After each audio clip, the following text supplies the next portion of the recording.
Makhtar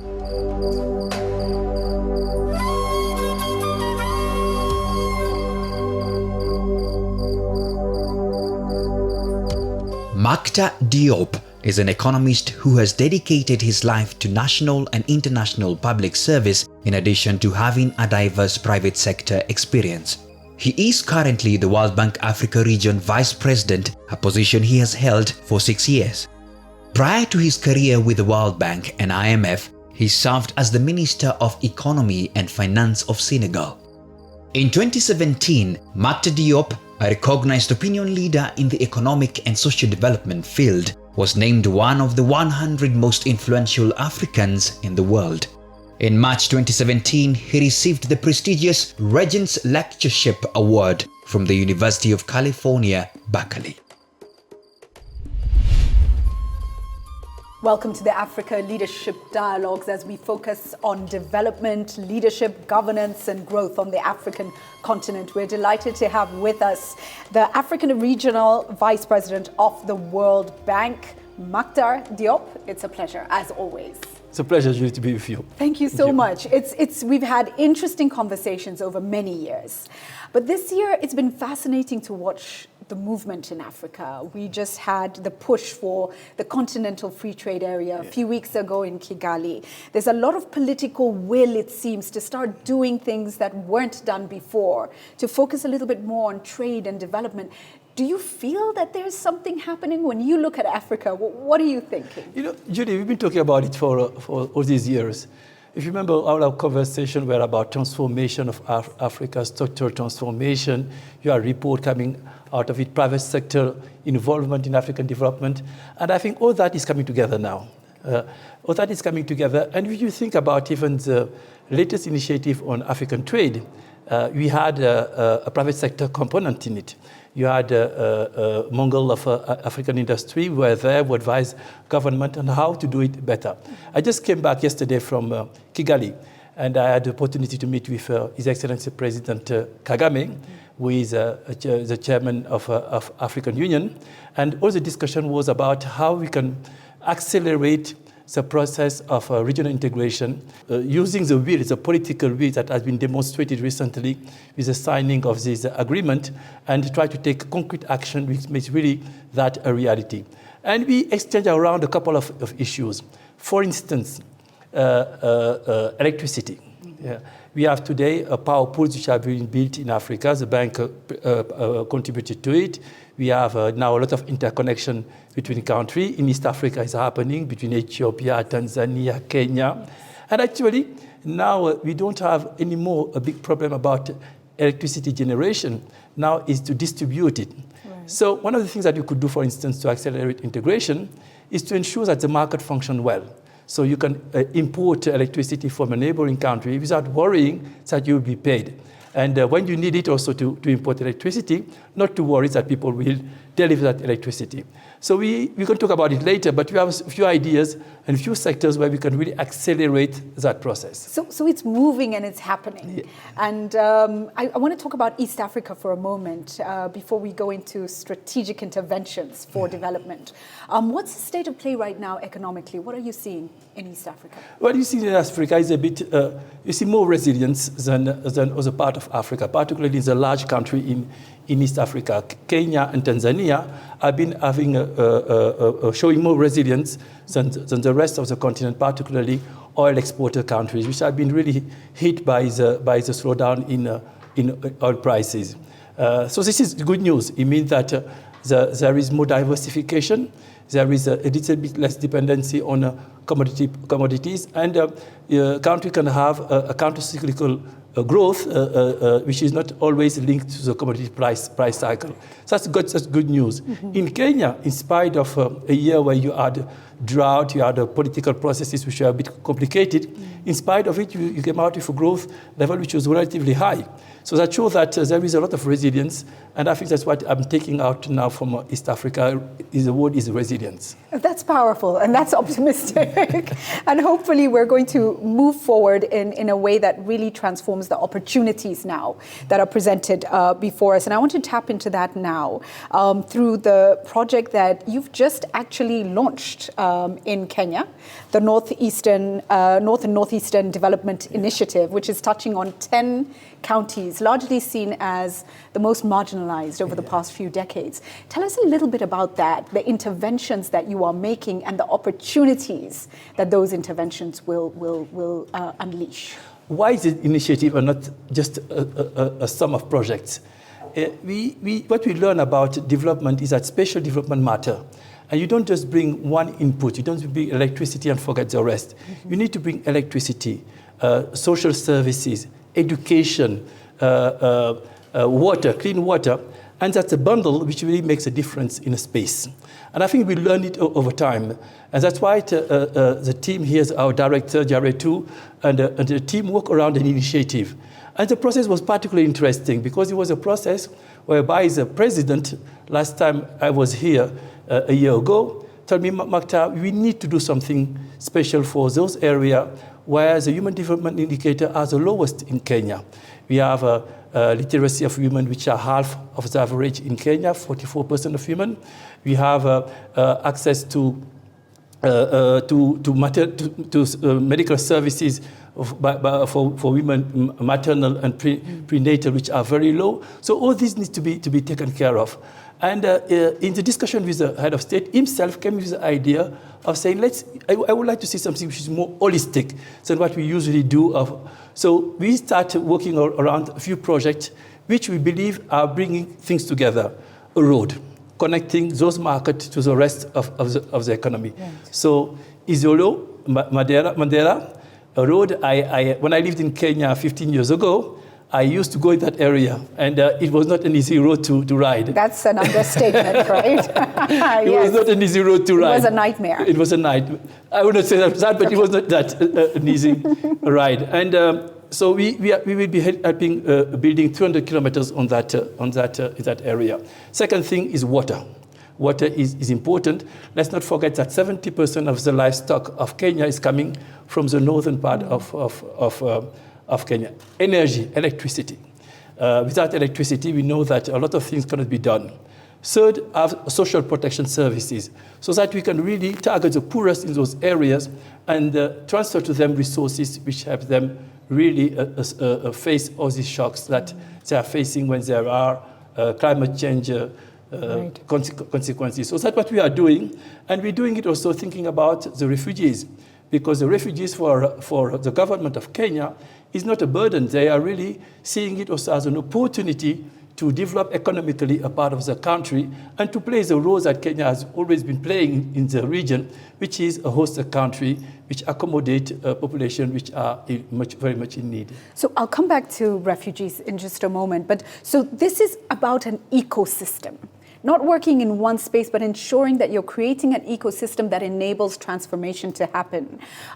This partnership between the government and the World Bank is critical, but I'll ask this now. What about other players? How should the private sector be involved? What would you say to them?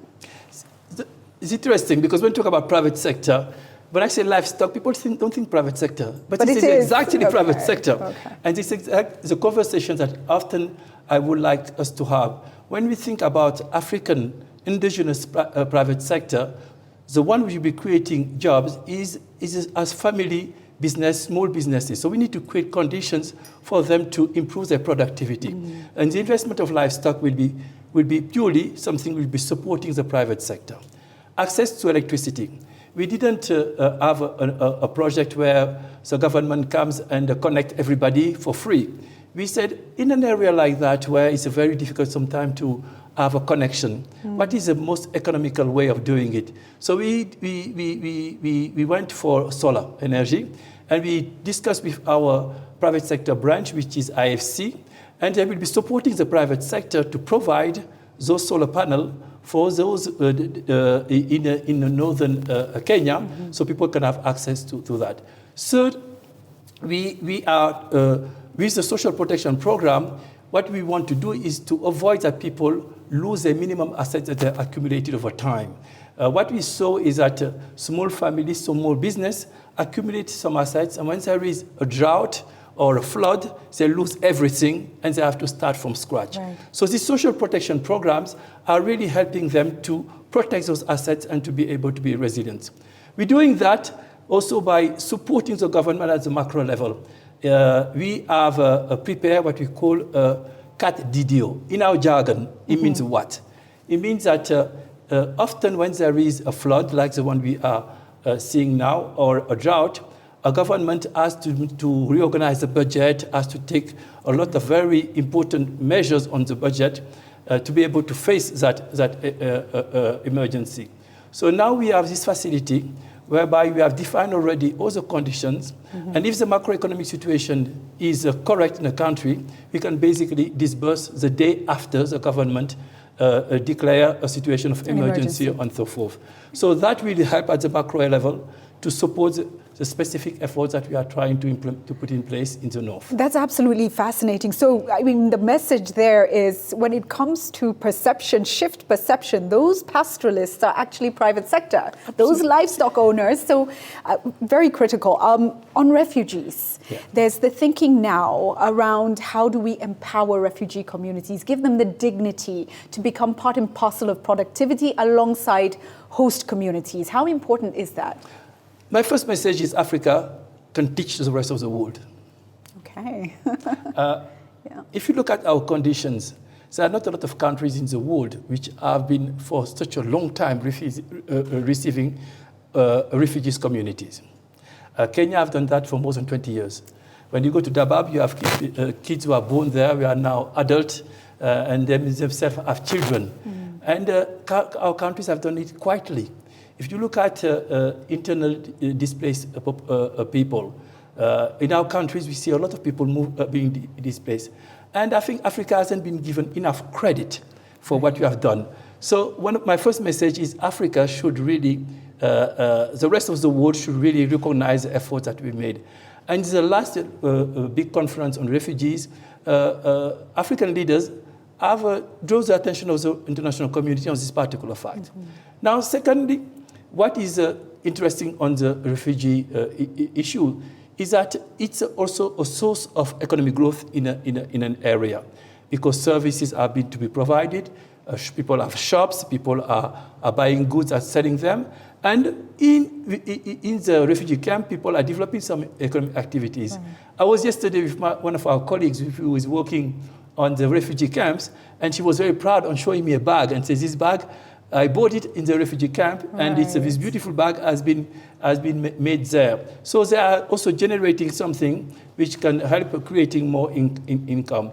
So that's what I think that we are trying to do. But it has also a cost on the receiving country, the host country. Right. That's why it was very important for the World Bank to take that into account and to have a special window that help countries which have been so generous in receiving a large group of refugees to be able to be helped to sustain that effort. And that's what we are doing with this particular initiative. That's excellent. We're going to be talking more about refugees and the opportunities once we look at refugee camps or refugee areas as markets and start to move them, hopefully, towards settlements. I think there's policy change also happening alongside that. Looking at NEDI now and this huge investment into this project, I think it's 20% of the World Bank's budget is going into this initiative. Absolutely. What is your vision of transformation? What do you hope to see happen? What we learned in this recent, what is this situation of Boko Haram in Nigeria, the situation in northern Mali, what it taught us is that we cannot think about development in a country looking only at averages. We need to look at also the special dimension of growth. And when you think about it, it's not by chance that Europe, as it was becoming much more of economic entities, spent a lot of money to make sure that the part of Europe which were less developed receive additional resources so they can converge and have an entity which is a bit more homogeneous in terms of economic and social development. So you will see in Europe, some part of Europe which had a life expectancy which were much lower, quickly increasing with that growth. We see a fertility rate going down in countries which are much higher fertility rates. So other elements which are showing. So what we are learning is that if we want to have an inclusive growth and we will want to have a growth which is socially acceptable and socially inclusive, we need to work on areas in the regions which are much less advanced.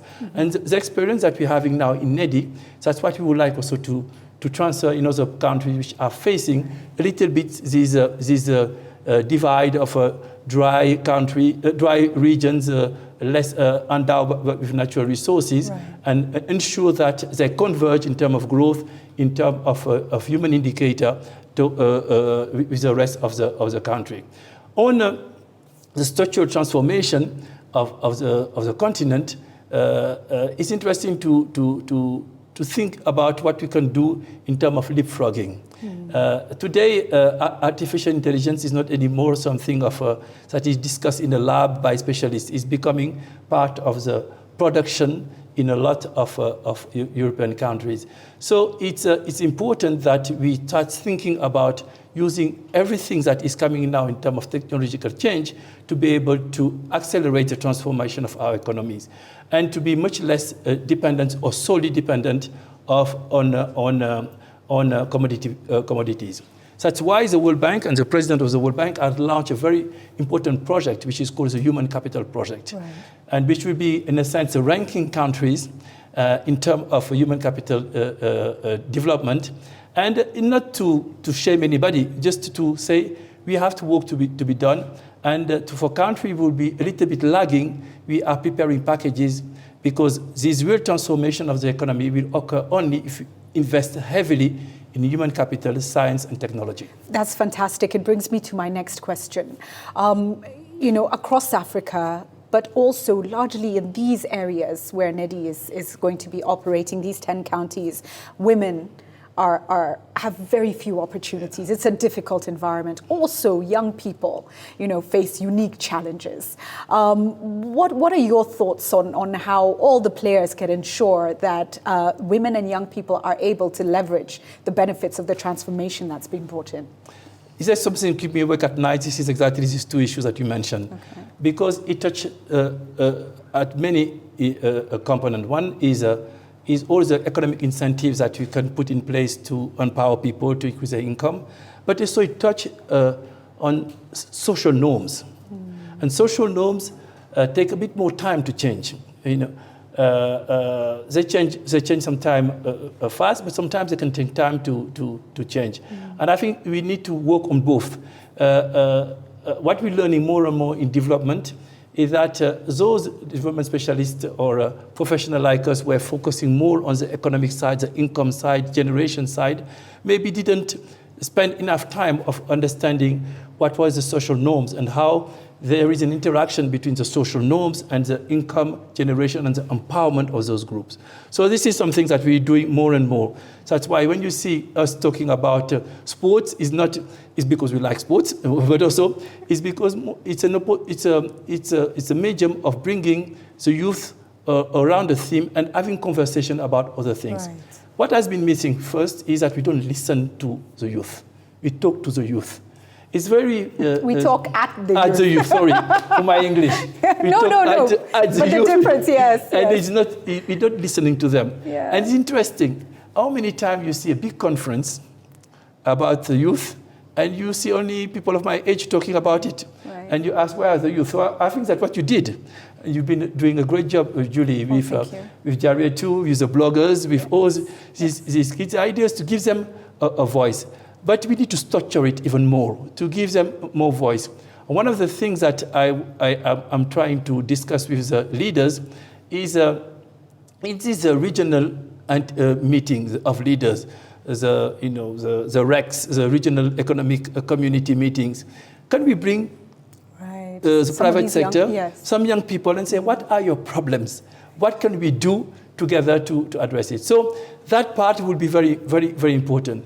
But investing for both women and men in education will be important, very, very important. If you take some country like Nigeria, where we see in some part of Nigeria a lot of women entrepreneurs, really energetic and moving, one of the big differences is education. Right. When I speak in difference in education, and I think that's some things that we need really to emphasize, but also to find some particular instruments to help them economically. Not help them, just to give them the same opportunity as opportunity which are offered to the men.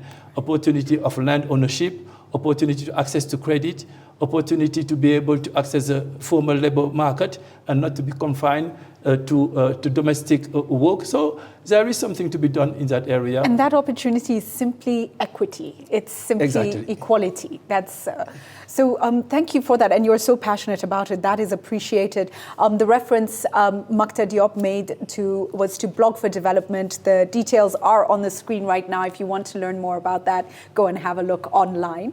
Makhtar, as we come close to the end of this interview, I want you to paint a picture of the Africa that you want to see, and tell us what 3 things our leaders need to focus on to get us there. It would be a bit pretentious for me to tell leaders what they have to do, but let me tell you what I think that can be done. Mm-hmm. I think to be very pragmatic and very. You are giving an example of what if your friend, and you say that what impressed you in her is that she's a doer.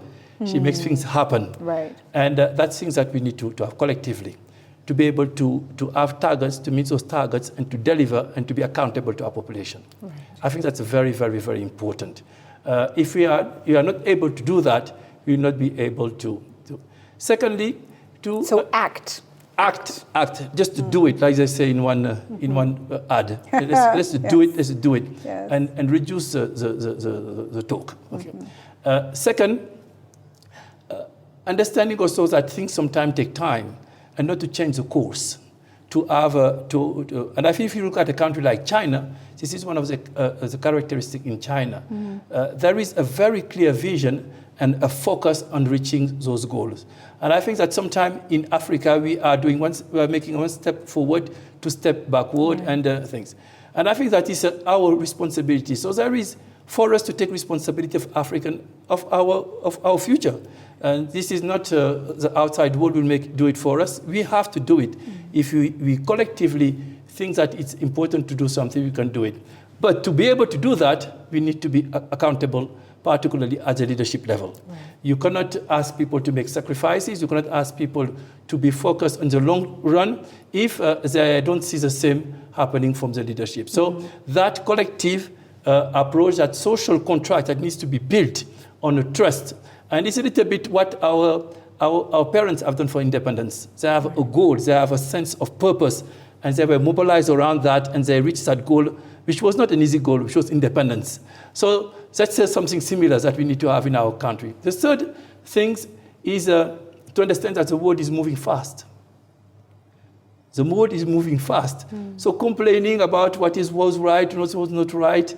You're going to get left behind. Exactly. If the world is unfair, so what? Let's deal with that. And there is enough ingenuity, if there is enough creativity in our youth. We as a continent, we have one thing which is the most important, which is youth. There is energy, there is natural resources, there is creativity. And we just have to, together, find a sense of purpose to be able to do that. Wow. And how it will be reflected is the day that you show your Kenyan passport, your Senegalese passport, or your Togolese passport, or Central African passport to anybody in the world. It has the same value as a passport of any other country. Yes, and we will get there. And we will get there. We are getting there. So act, be accountable, and also, know that the world is moving fast. So stop sitting around, procrastinating, complaining, plan, strategize, and move. Makhtar, I want to ask you to look into the camera. And please just deliver a message to Africans watching this show. Many of them watch for knowledge, for inspiration. What would you say to them? We are very powerful in Africa. We are very strong. We are very resourceful. If we just get our act together, we are accountable to each other, and we understand that to take inspiration for the fathers who bring independence to our country, to our continent, we will be able to be a great continent, a great nation economically. We have so much to offer, And a lot of things are already happening. Let's listen to what is happening in our countries and just make sure that everybody knows about the good things which are happening right now. We have so much to offer. Let's notice it. Let's let people know. Let's get involved. Thank you so much, Makhtar. Thank you so much, Julie. Absolute pleasure. Pleasure. Thank you. I hope you've been inspired by the insights, the passion, and the energy of Makhtar Diop. Right now, let's go to our words of wisdom, our African proverb this week. If you want to go quickly, go alone. If you want to go far, go together. Blessings to you and blessings.